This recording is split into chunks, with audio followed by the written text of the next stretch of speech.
This week on For the Record, top Wisconsin officials are criticizing the legal argument the city of Madison is making in an effort to dismiss a lawsuit over lost ballots. Why use this argument? What would you ask us to do?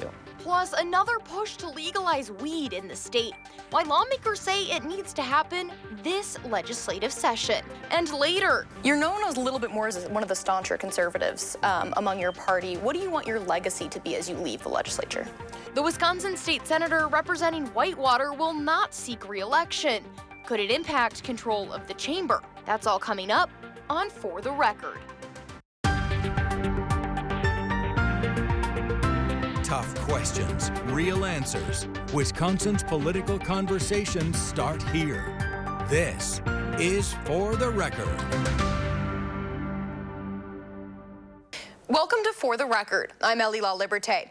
Governor Evers, the Wisconsin Elections Commission, and 6 liberal-leaning voting organizations are criticizing the legal argument Madison and its former clerk are making in an effort to dismiss a case over lost ballots.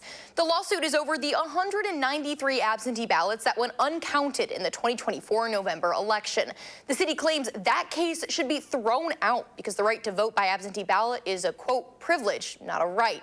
Evers and the WEC filed a brief pushing back on that, saying it could set a dangerous precedent. I sat down with Madison Mayor Sati Rhodes Conway to break down the city's legal argument.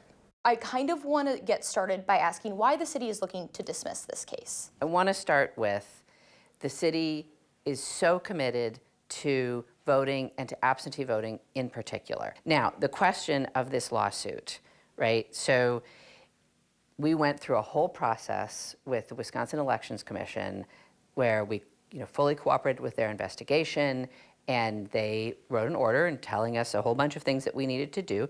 We have done all of those things. In fact, we have done more than that to make sure that our processes are safe and secure. We are very sorry for that mistake, and we have improved greatly. So this lawsuit is not about making us improve. The only thing that this lawsuit is about whether or not clerks in the state of Wisconsin, when they make a human error, should have to pay up to millions of dollars for those errors. That's what this lawsuit is about.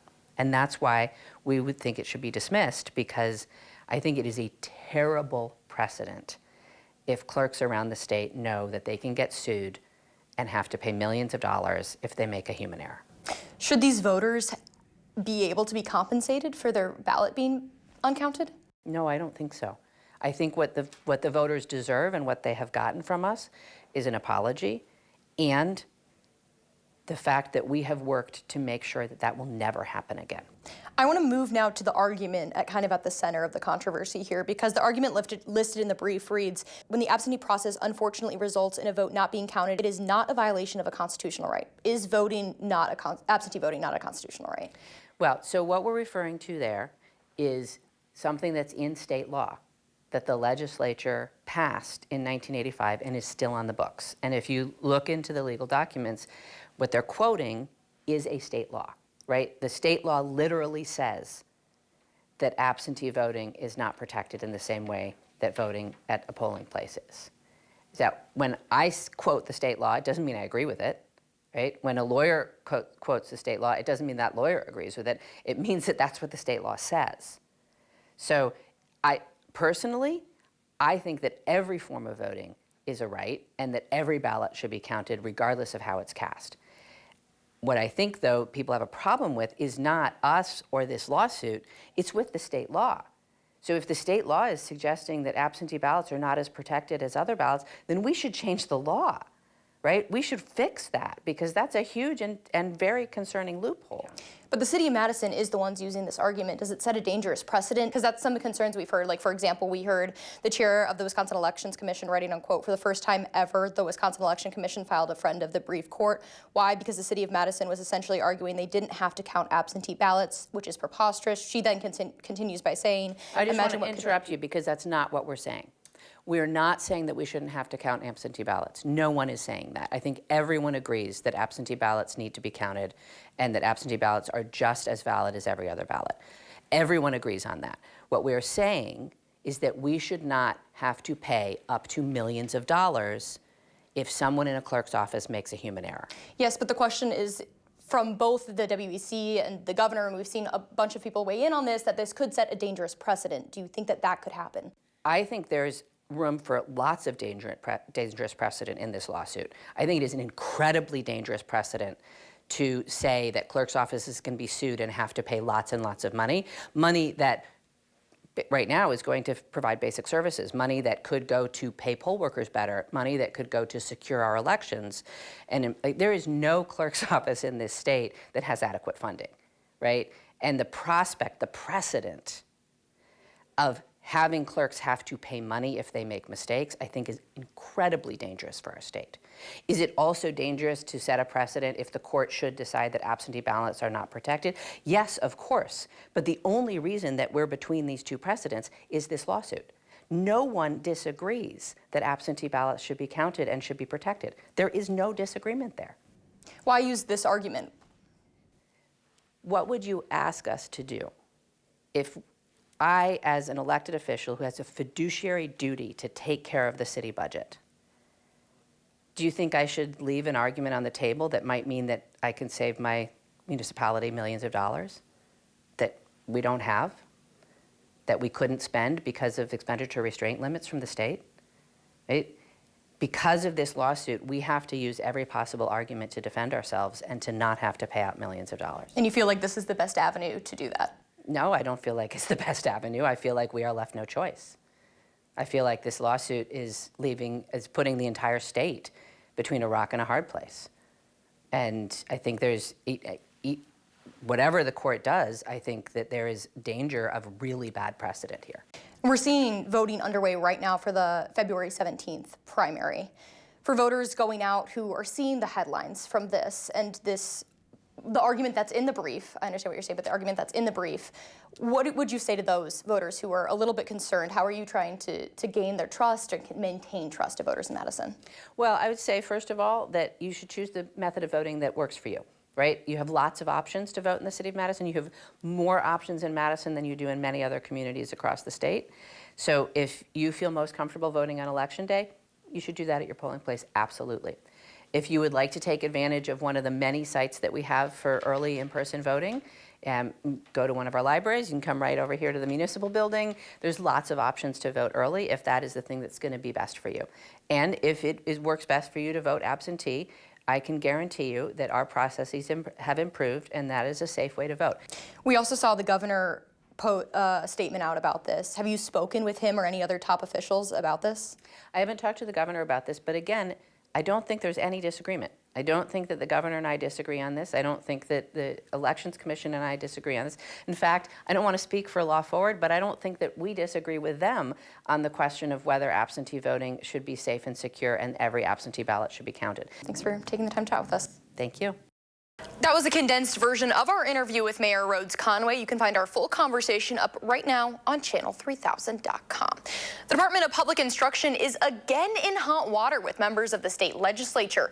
This week, lawmakers withheld $1 million from DPI. The GOP-led Joint Committee on Finance started citing an article in Dairyland Sentinel saying the department spent nearly $400,000 at a 2024 conference in the Wisconsin Dells. Members of the committee said they want to look into the accusations before approving more funding.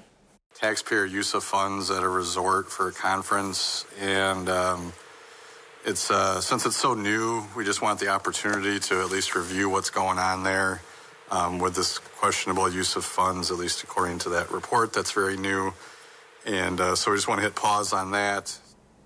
In response, the DPI says it may need to lay off some workers if the funding isn't approved soon. The JFC says it could take weeks to look into the claims. A statement to News 3 Now from the DPI says in part, quote, the figure cited in a recent politically motivated blog is misleading.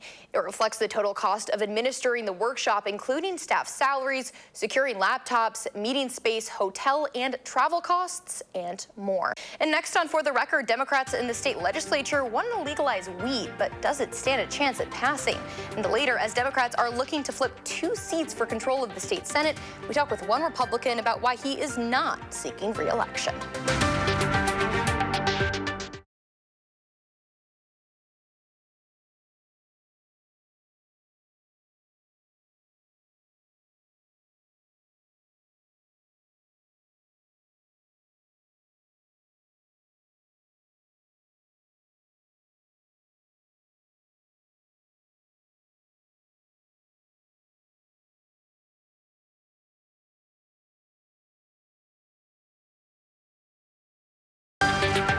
watching For the Record with host Ellie LaLiberte.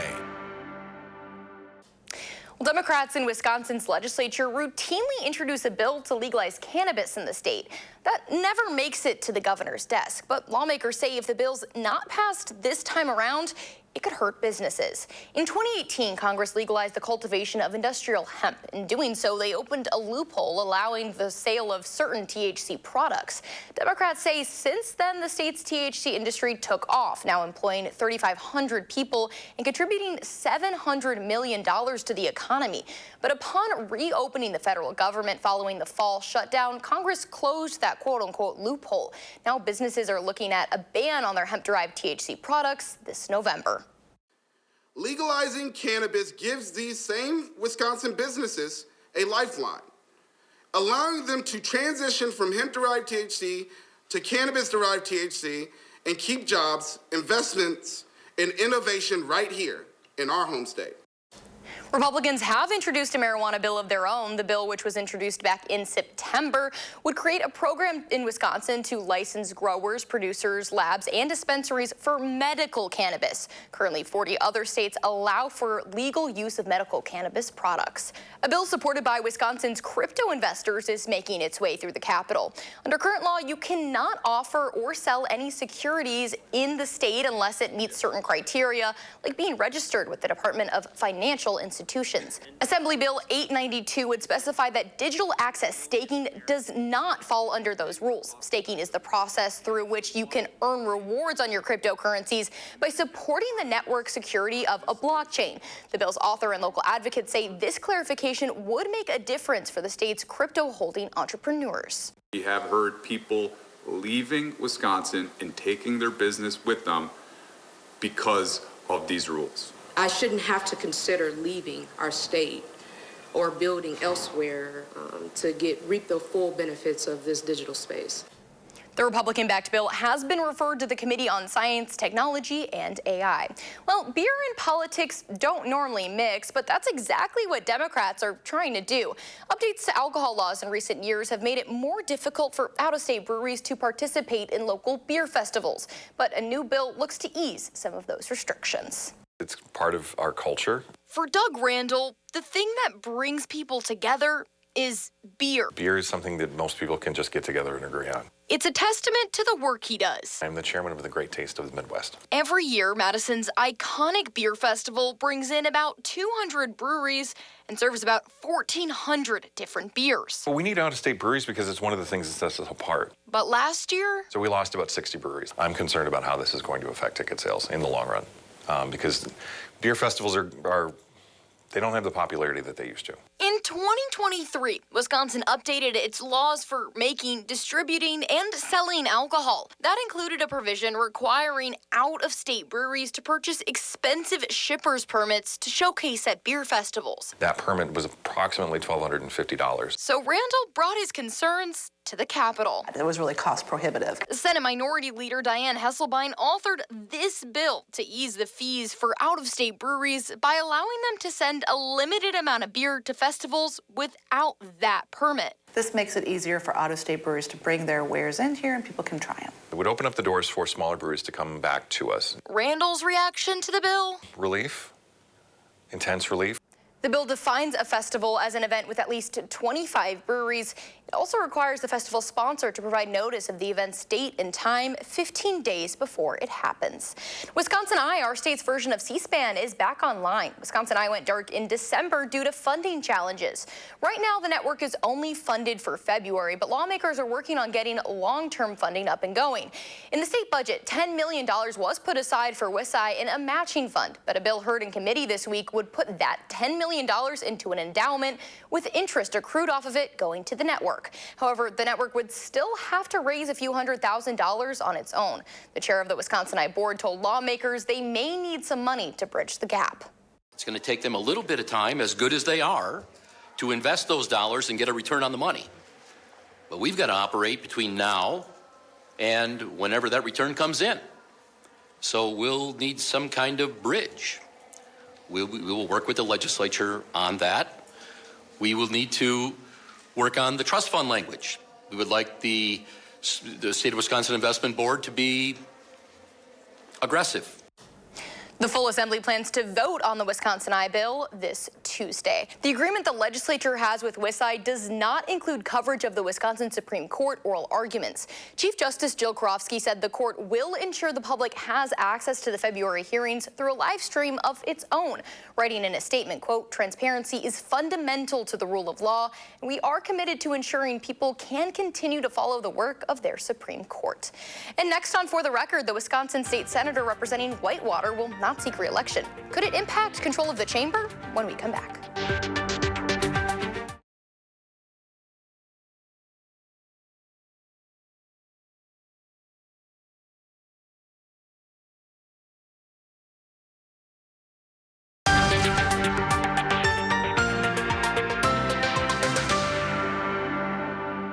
Welcome back to For the Record.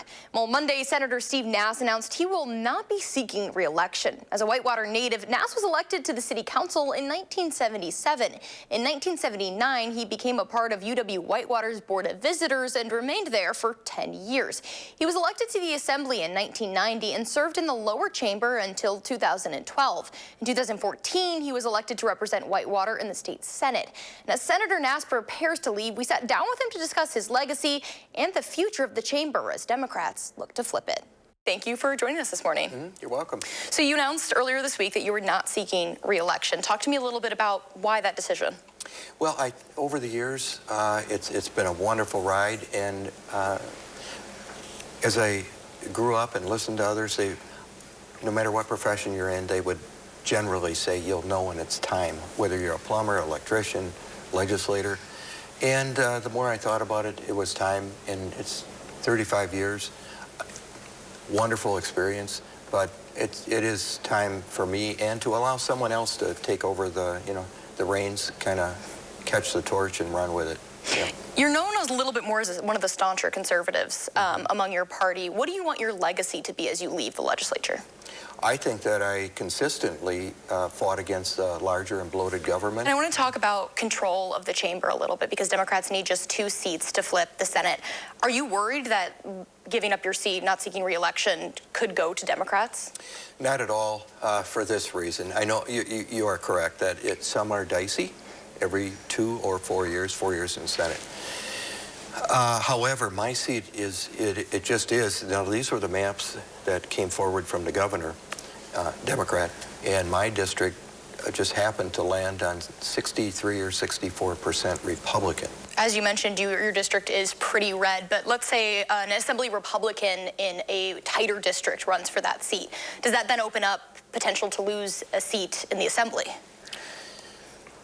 In that area, I don't think so. I want to move now to some of the legislation, kind of as we're wrapping up this last session of yours here. And I want to talk about, because you're pushing to take back control of administrative rulemaking.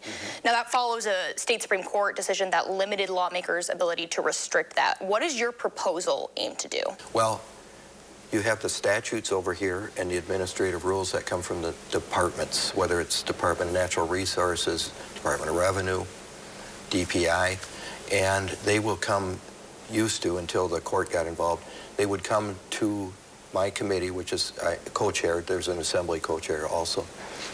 And the rules have the force of law. When those rules come out, we are charged with guarding against an over-abusive or encroaching government. If we don't get back to where we were, or as close as we can to it, the administrative rules that can come forward and are actually right now, some are very costly. We have no check. They're just going into play, and that's the way it goes. And I told my Senate colleague, a Democrat, I said, the danger for you guys is if we get control of the governorship and appoint new people in all the departments, we will be able to roll administrative rules out willy-nilly that you are not going to like. Some Democrats have expressed concerns saying that this would put tight constraints on agencies to be able to make any moves. What's your response to that? Not at all. I guess I would respond to that. How come it's been working for so many years? Now, this would be a constitutional amendment, meaning it needs to pass in 2 consecutive legislative sessions to go to the voters. Why take that route, and do you think you have the momentum for it to be successful? Yeah, if we do a bill, and we've attempted numerous different bills on different issues, and they generally get vetoed. And that's the power of Governor Evers. He can veto whatever he wants coming through. The beauty of the constitutional change is that it bypasses the governor and it takes it right out to the ballot box and to we the people. So with the administrative rules, if the people think logically that yes, we need to restore that check and balance, then they can vote yes, and it'll be a constitutional change. That's all I have for you this morning, Senator. Thank you so much for joining us. You're welcome. Now, Senator Ness isn't the only Republican retiring from office. Senator Rob Hutton will not seek re-election as well. The legislator represents Brookfield, one of the state's most competitive areas. Democratic Assembly member Robin Vinning is running to replace him, the party releasing a statement saying it's confident in her ability to flip that seat. For the record, we'll be back right after this. Before you go, we're continuing to celebrate Black History Month this week by highlighting a Madison nonprofit organization breaking down barriers to education. Since 2024, Black Men Coalition of Dane County has partnered with Cornell University's online platform, eCornell, to deliver high-level professional certificates in fields like AI, finance, and nutrition to Dane County residents, including those inside the Dane County Jail. That includes Jordan Richmond, who was selected for a scholarship for the Frontlines Skills Certificate. He was released from jail mid-class. Getting back into the world, looking for another job, and getting living situation going and still doing the class was a bit of a challenge, but BMC definitely believed in me, and they were on me about it, and I finished the class with 100%. Thanks to a recent $700,000 gift, BMC is securing this program for the next 3 years. That does it for us this week. And a reminder, you can watch full episodes of the show as well as expanded interviews on our website at channel3000.com. Have a great rest of your weekend. For the record, I'm Ellie LaLiberte. This has been For the Record.